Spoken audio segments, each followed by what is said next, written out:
أعوذ بالله من الشيطان الرجيم بسم الله الرحمن الرحيم والصلاة والسلام على رسولillah. Salam alaikum la famille, c'est votre frère Ibrahim maintenant dans cette nouvelle vidéo Objectif Ramadan. Aujourd'hui nous allons aborder la deuxième partie de la généalogie du prophète Mohammed sallallahu alayhi wa sallam.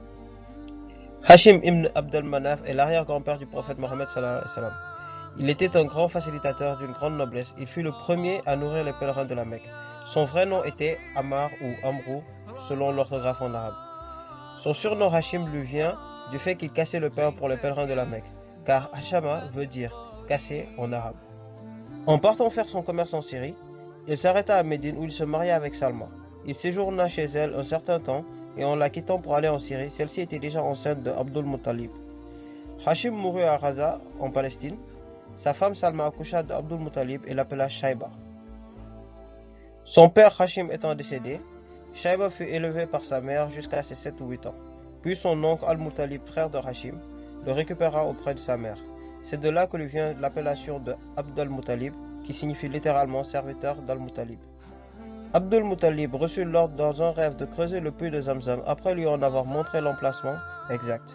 Ce puits avait été enterré et avait disparu des années plus tôt. À son réveil, il creusa le puits et y trouva des épées et 2 gazelles en or. À partir des épées, il forgea une porte pour la Kaaba, puis fit fondre les 2 gazelles, dont il obtint des plaques d'or qu'il fixa à la porte. Il institua le ravitaillement des pèlerins en eau de Zamzam. Sous la pression des Qurayshites, Abdul Muttalib fit le vœu que si Allah lui donnait 10 fils capables de le défendre, il en sacrifierait un pour lui à la Kaaba. Abdul Muttalib eut effectivement 10 fils. Devant respecter sa promesse, il procéda par tirage au sort pour désigner le fils à sacrifier, et le sort tomba sur Abdullah, le plus jeune fils. Attristé par ce sort, les Mécois lui proposèrent une alternative, tirer au sort, cette fois-ci entre Abdullah et 10 chameaux. Si le nom d'Abdullah sortait, il faudrait rajouter 10 chameaux supplémentaires et ainsi de suite. Le sort le désigna 9 fois, ce qui porta à 100 le nombre de chameaux nécessaires pour le racheter. Ils furent donc sacrifiés à sa place. Dans la prochaine vidéo, Inch'Allah, nous allons parler d'Abdullah ibn Abdul Muttalib et de la naissance du prophète Mohammed sallallahu alayhi wa sallam. Je vous propose aujourd'hui de lire du premier verset de la sourate Al-Anbiya au 78e verset de la sourate Al-Had. En défi du jour, je vous propose à l'approche des 10 derniers jours du mois de Ramadan de se concentrer encore plus sur ce mois béni en évitant la perte de temps, les réseaux sociaux, les films, les jeux, Netflix, etc. Les noms d'Allah à prendre.